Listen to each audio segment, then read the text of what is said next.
Hey, welcome to HOWZA channel. In today's tutorial, we will teach you how to fix Edge browser menu option turns complete white in Windows 11. If Microsoft Edge is showing a blank white screen when you launch it, the solutions provided in this video may help you fix the problem. The users who experience this problem have stated that Edge displays a blank white or black screen for some time when they launch it.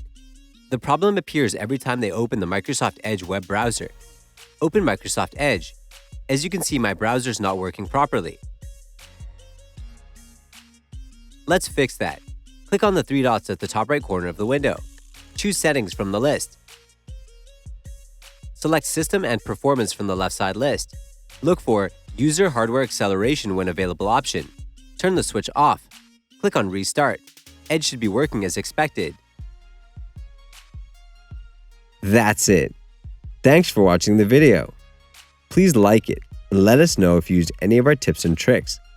Subscribe to our channel. We upload new tutorials every day. See ya!